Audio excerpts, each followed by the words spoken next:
ओम।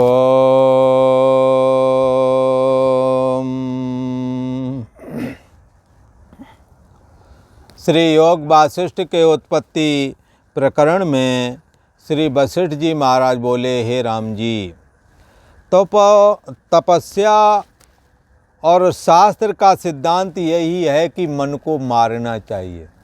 यह मन का मारना ये नहीं है कि आप कहीं जाकर शरीर को पटक दो, थप्पड़ घूंसा अपने को मारो। कई ऐसा भी मूर्खता करते हुए देखे गए। एक बार एक अपने को थप्पड़ मार रहा था, पूछा ये क्या कर रहे हो? बोले ये मन बहुत दुष्ट है, इसको खिला रहे हैं। अरे इससे बड़ी मूर्खता क्या है? मन को चोट लग रही या शरीर को चोट लग रही है? इसके अलावा इसको बेवकूफ़ी के अलावा और क्या कहोगे? जानवर भी तो अपने को नहीं मारता।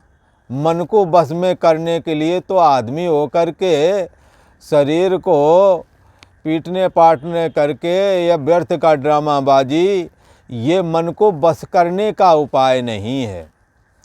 मन को शरीर ने क्या बिगाड़ा है? शरीर तो जब तुम्हारा जन्म से पहले तुम्हारे में शरीर में मन नहीं आया था, शरीर जब निर्माण नहीं हुआ था तब भी मन था, और जब शरीर नहीं रहेगा मन तो फिर भी बच जाएगा। इसके लिए संतों ने ऐसा भी कहा है, माया मुआ न मन मुआ, मरमर गए शरीर, आशा तृष्णा ना मरी, कह गए दास कबीर।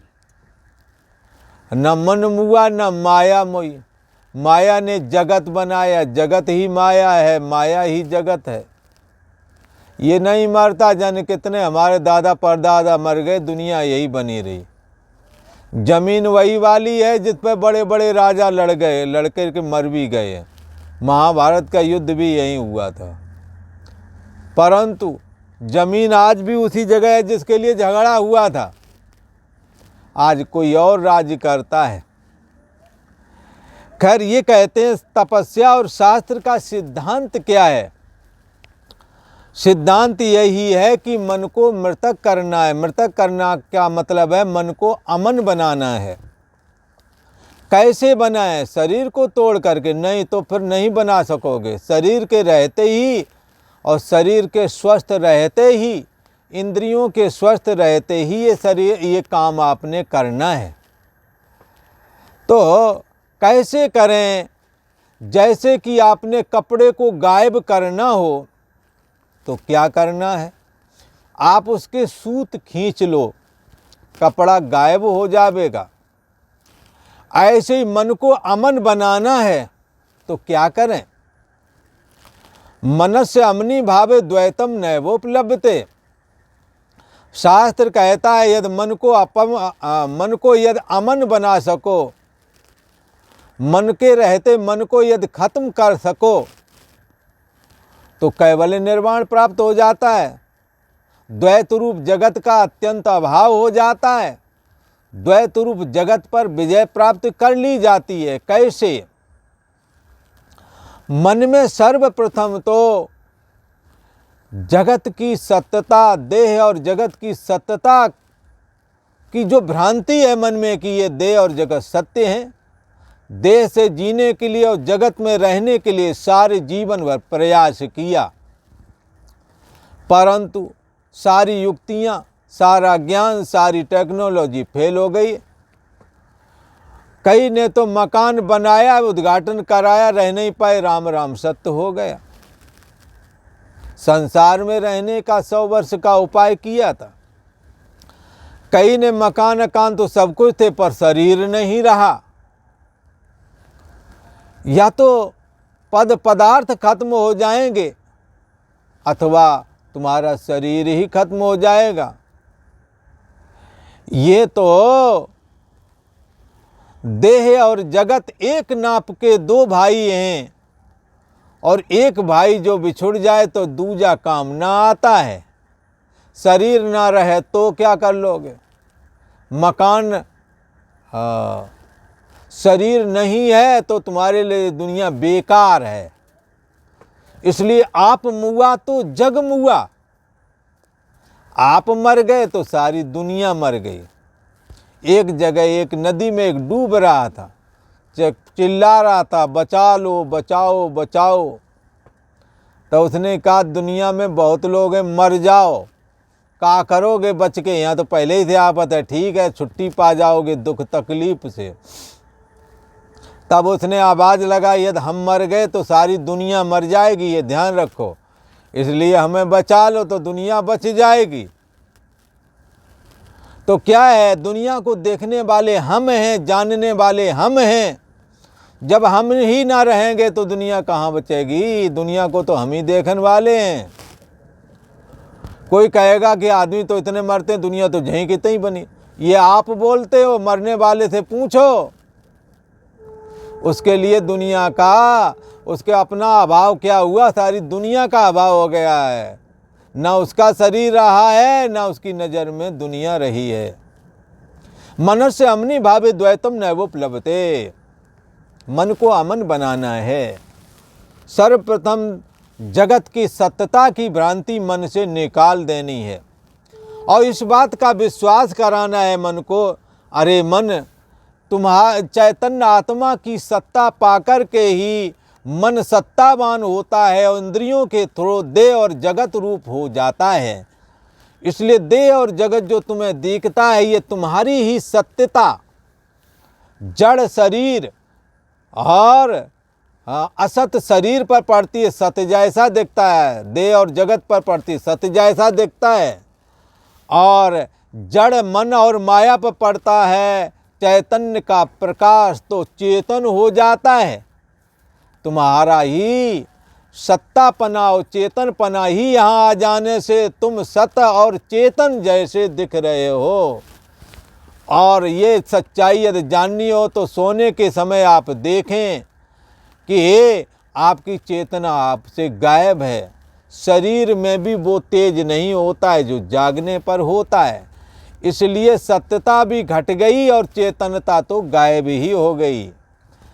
और जब मन जाग गया तो उसमें चैतन्यता फुरने लगी, तो देह और जगत में भी सत्यता आ गई। इसलिए सत्य कौन है, तो कहेंगे सत्य तो अविनाशी वा अरे अयम आत्मा, ये अविनाशी आत्मा ही सत्य है और चेतन है, दूसरा कोई सत्य और चेतन नहीं है। उसकी सत्ता, उसका सतपना असत देह और जगत में आने से ये सत्य से लगने लगे। उसकी चैतन्यता जड़ मन पर आई, इसलिए जड़ होता हुआ भी मन चेतन दिखने लगा। उसकी प्रियता आनंद स्वरूप है वो, उसकी प्रियता जब मन एकाग्र होता है तो उस एकाग्र मन में निर्विकल्प आनंद झलकता है। स्त्री पुरुष के संबंध बनाने से मन एक क्षण के लिए निर्विकल्प होता है और उस निर्विकल्प चित्त में आनंद स्वरूप आत्मा का ही प्रतिबिंब झलकता है। और स्त्री को लगता है कि पुरुष से आनंद आया, पुरुष को लगता है कि स्त्री से आनंद आया है। आनंद कौन है? जो आनंद सिंधु सुख राशि, सीकर से त्यों लोक सुपासी। उस आनंद स्वरूप परमात्मा जिसके लिए उपनिषद ने कहा आनंदो ब्रह्मेति विजानात, आनंद को ही ब्रह्म समझना चाहिए। आनंदात ही खल इमान भूतानि जायन्ते, ये आनंद से ही सारी सृष्टि उदय हुई है। कोई कहेगा कैसे महाराज, अरे भाई तुम्हें स्त्री पुरुष में आपस में सुख ना मिले तो कौन ये जानवरी कर्म करे, कैसे संतानें पैदा होवे, तो आनंद के लिए ही तो सृष्टि भई है। हाँ, संतानें जो पैदा की हैं किसके लिए? ये हमें कष्ट देवेंगी, हमारे को दुख तकलीफ पहुंचाएंगे, इसलिए पैदा किए हैं बंधुओं कि ये हमारा भविष्य है। ये हमारे काम आवेंगे, सुख देवेंगे, इस करके संतति की उत्पत्ति की जाती है। आनंदो ब्रह्मेति विजानाति, आनंद को ही ब्रह्म समझना चाहिए। जब कोई दूर दराज में अपना पुत्र, अपना प्रिय संबंधी चला जाता तो मिलने पर कितना आनंद मिलता है। कुछ क्षण के लिए वृत्ति एकाग्र, बहुत सुख अनुभव हुआ, कुछ समय के बाद में वो वृत्ति वैसी ना रही तो आपस में झगड़ा चालू कर दिया। यही बात स्त्री पुरुष में है। यही इसी तरह से दूर दराज गए हुए बांधवों के प्रति भी समझना चाहिए। आनंद स्वरूप आत्मा है जो स्त्री पुरुष में तुम्हें सुख दिखता है, ये सुख स्त्री पुरुष में नहीं है। ठीक ऐसे ही नहीं है जैसे कुत्ता सूखी हड्डी को चबाता है और उसके मसूड़ों का ही रक्त उसके हड्डी में मिलकर के जा रहा है, उसे लगता है ये आनंद हड्डी से आ रहा है, आनंद उसके मसूड़ों के ब्लड का ही है। ऐसे ही अंतर्यामी आत्मा आनंद स्वरूप है।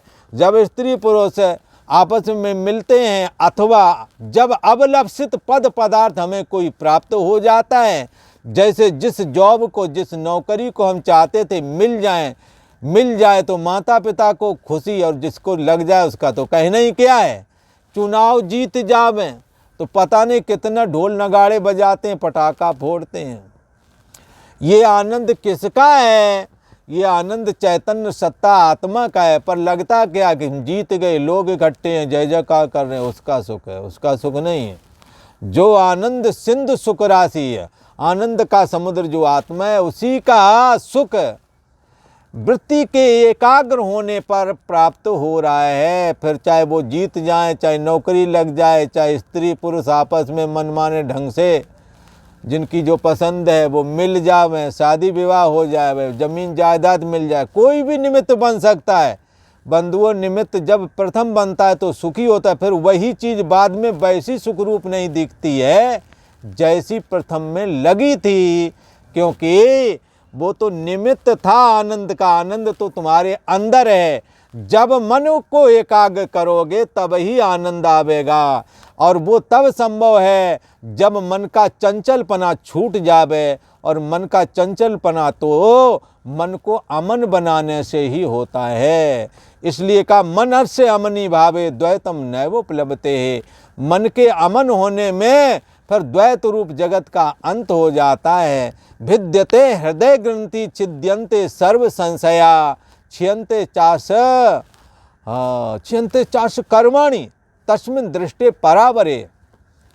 उसकी हृदय की गांठ कट जाती है, जहाँ से विक्षेप होता है, अहम वृत्ति खत्म हो जाती है। माया का भाग जो मन था वो अमन हो जाता है। इसी को कहते हैं भिद्यते हृदय ग्रंथि। रामायण को इसी तरह ऐसे कहते हैं, जीव हृदय तम मोह विशेषी छूटे ग्रंथ किम परय न देखी। ये अहम अस्मि की गांठ लगी हुई है, ये गांठ दिखाई नहीं पड़ती है। गुरु महाराज और शास्त्र के उपदेश से ये गांठ नज़र में आती है, और फिर ज्ञान रूप उजाला के द्वारा ये गांठ खुल जाती है। तब हृदय की गांठ कट जाती है, सारे संशय खत्म हो जाते हैं। छियन्ते चाश कर्माणि, इसके कर्मों का बंधन कट जाता है। तस्मिन् जब वो बराबर परमात्मा है ना, परम ब्रह्म परमात्मा के जान लेने से। कैसा है वो परमात्मा?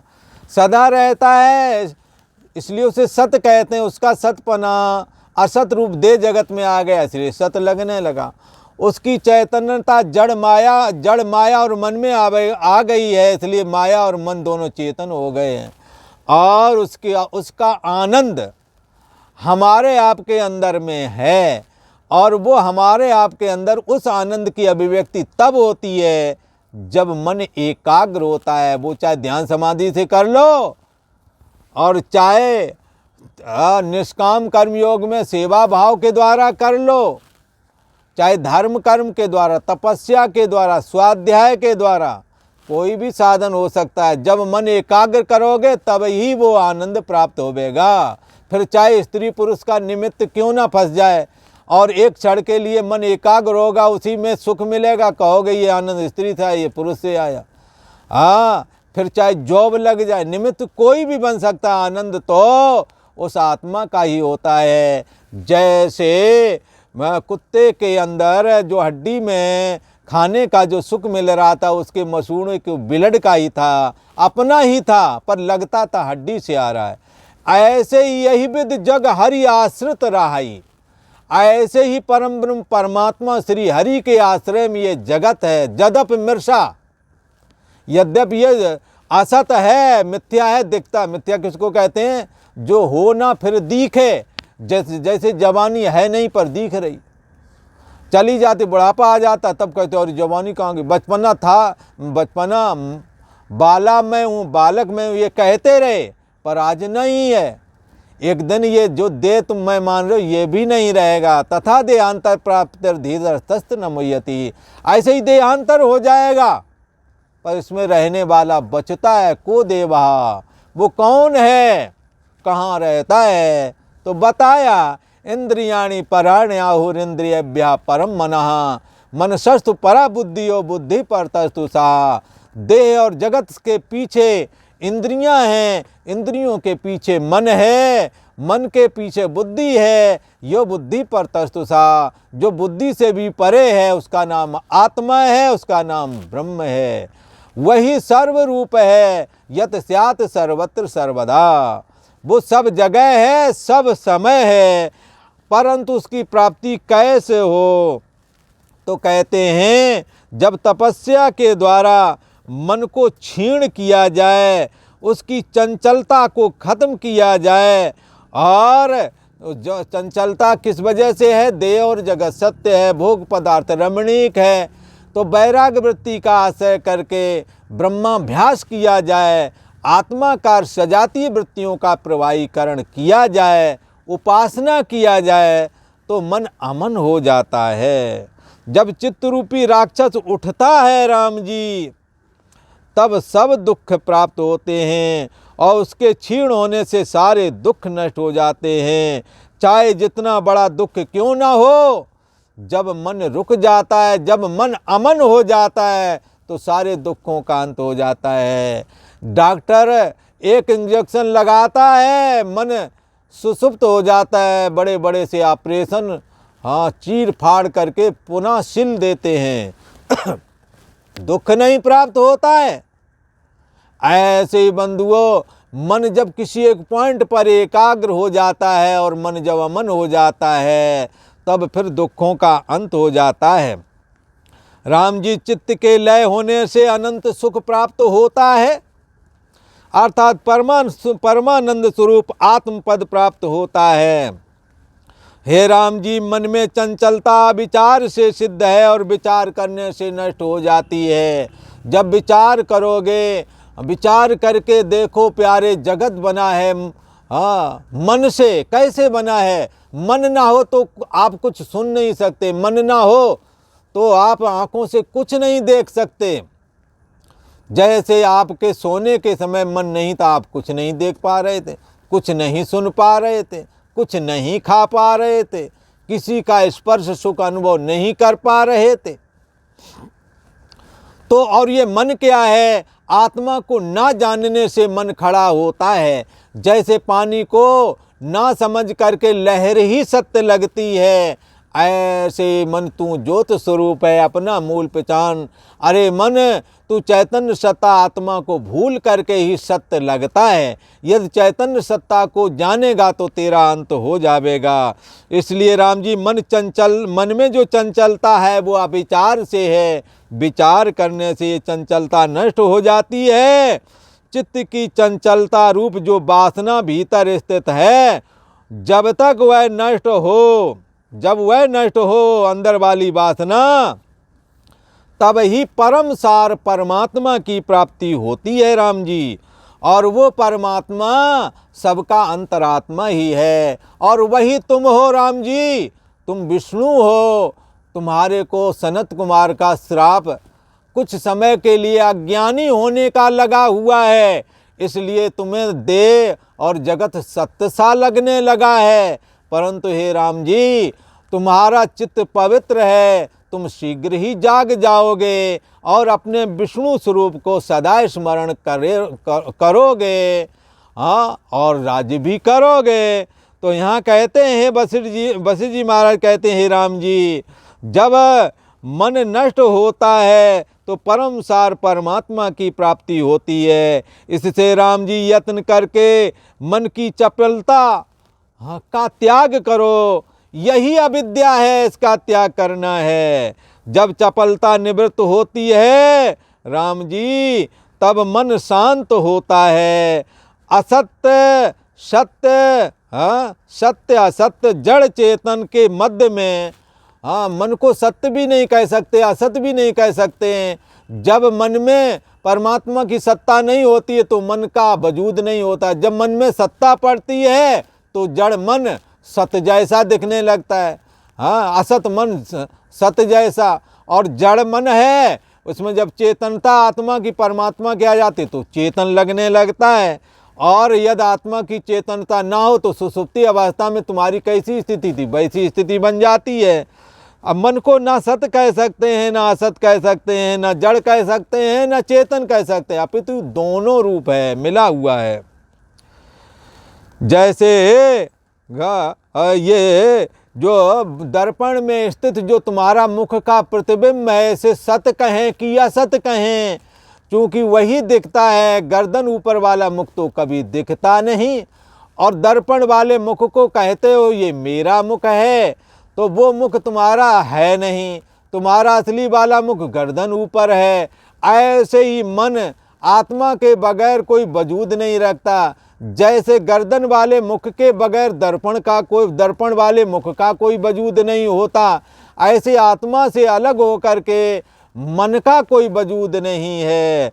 इसलिए जब मन पर चैतन्य आत्मा का प्रतिबिंब पड़ता है तो ही वो सत्य लगता है, तो ही वो चैतन्य लगता है। इसलिए मन को उभय रूप समझना चाहिए, जड़ चेतन। जब ये आत्मा के संपर्क में होता है तो जड़ होता है, जब संपर्क नहीं होता है तो सुषुप्ति अवस्था वाली जड़ता छा जाती है, बेहोशी छा जाती है।